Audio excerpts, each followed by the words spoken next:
Welcome guys. In this video, I will be showing you the best settings and sensitivity to become a pro. Let's get right into it. First, let's go into basic settings. First is aim assist.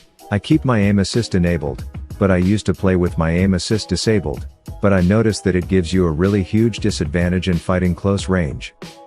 So if you are new to this game, and still trying to get better, I recommend you to turn aim assist on. Because it will help you to aim better when spraying down enemies, and it automatically guides your crosshair to enemy's head. And the game allows you to use it. So why not take advantage of it? But aim assist has its own disadvantages. Because it will sometimes mess up your aim whenever enemies are standing close to each other. But if you're already an experienced player and you want to develop your aiming skill, then you can disable it.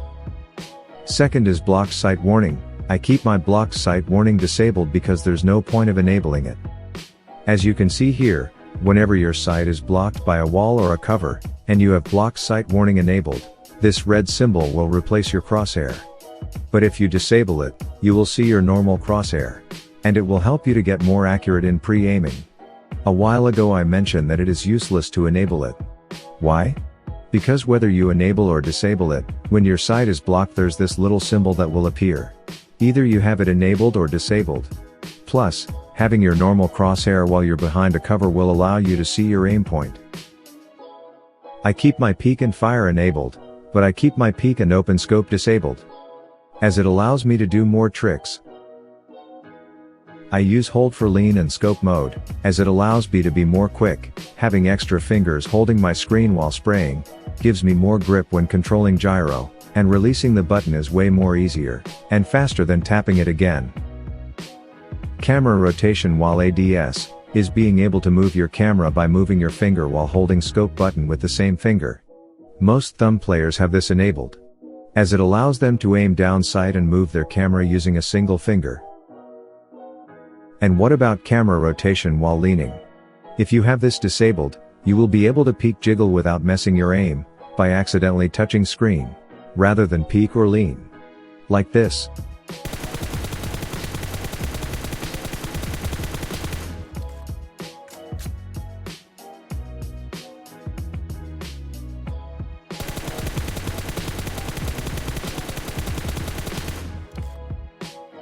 I keep my camera rotation while ADS disabled, and my camera rotation while leaning enabled, as it allows me to look around and spot enemies while leaning.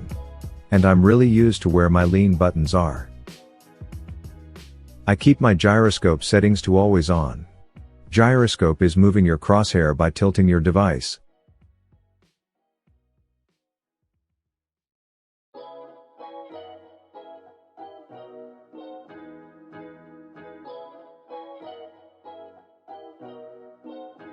Not every device provides gyro, but if your device does, then I highly suggest you give it a try. Having gyroscope enabled will make controlling recoil, aim transfer, and pre-aiming easier. Keep your auto open doors enabled, to be more quick in entering or exiting houses. And keep your healing prompt enabled, as it automatically switch healing options, based on your HP. And some players have jump and climb separated, I keep mine combined as I am more used to it. Next thing is FPP swap. Keep FPP swap enabled as it really helps in different types of situations, especially in close range combat. Want to learn when to switch to FPP whenever you're fighting in close range? Check out my video on how to be a beast in close range. Link in the description below. My first person camera view is the max, which is 103, as it gives you more field of view. One more thing is FPP dynamic holding. I highly recommend you keep this enabled, especially if you're an FPP player. Why? Check this out. Having it enabled, gives you more field of view. These are my other basic settings.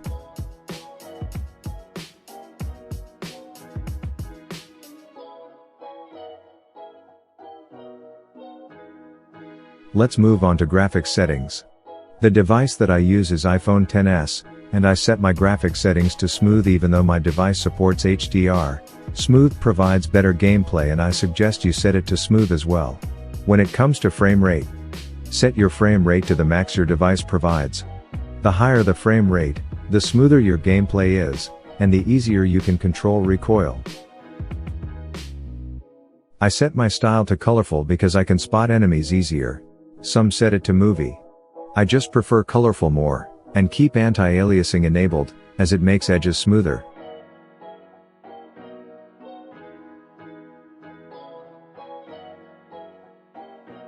These are my other graphic settings.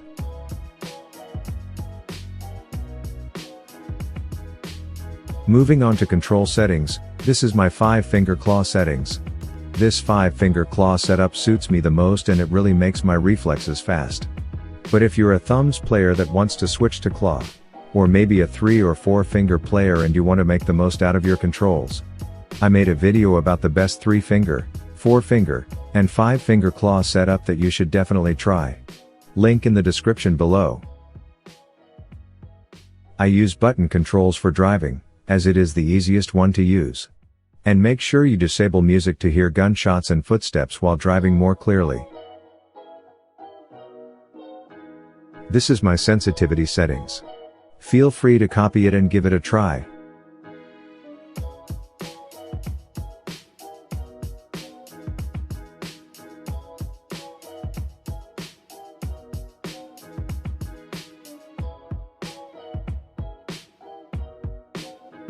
Want to achieve zero recoil? Check out my full tutorial and sensitivity on how to get zero recoil like AIMBOT. Link in the description below. This is my pickup settings. I keep my auto pickup enabled, as it allows me to loot more quickly in intense situations in matches. And I keep my stop auto pickup when list is collapsed disabled. Some doesn't even know what this is for. When you have this enabled, whenever you press the X button in your loot display, it will automatically stop your auto pickup. I keep this disabled, as it allows me to pick up stuff just by walking through them. Another pro tip: tune your auto pickup settings, until your ideal loadout fits exactly in a level 2 bag with a vest. Why? Having an optimized auto pickup is very ideal as it helps you loot more quickly, without even worrying that you might not have everything you need because of lack of space. So level 2 bag equals perfect fit. And level 3 bag has extra space. This is my optimized auto pickup. I usually run double ARs. Mostly an M416 and M762.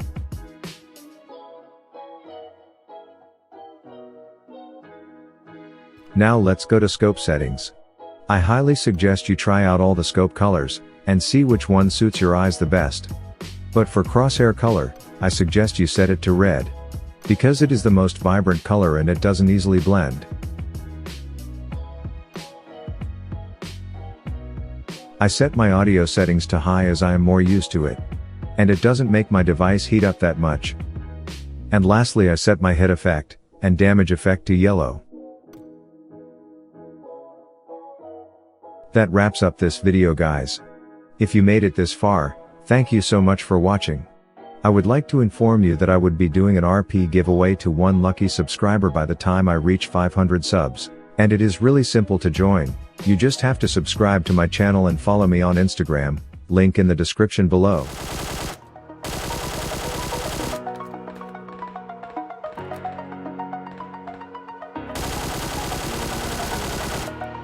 Over the edge, feel like I'm floating through the air. The pain I felt is paid for, all is said and done.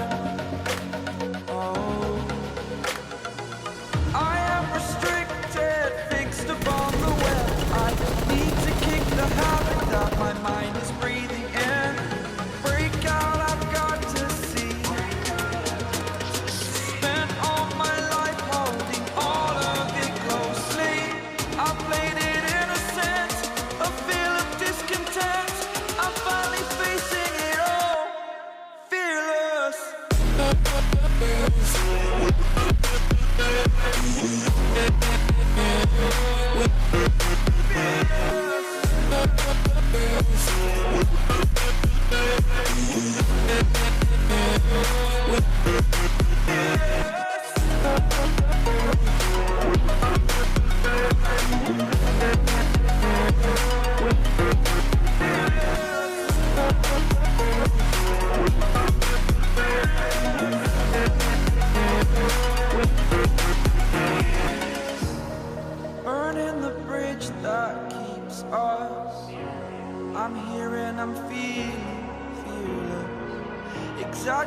faded, that's what you assume. The story's over now, I must conclude. I am conflicted, watching where I step still, hanging in the balance, not the life I want to live. I want to take it all, standing tall, fear outweighed the person you are. Make sure you subscribe, and leave a like if you learned something from this video, and comment down below what video you'd like me to do next. Share this video with your friends. It will really help my channel grow. And always remember, it's a battle royale. Sometimes you win and sometimes you lose. Keep playing PUBG, and I'll see you guys on the battlefield. Peace out, guys.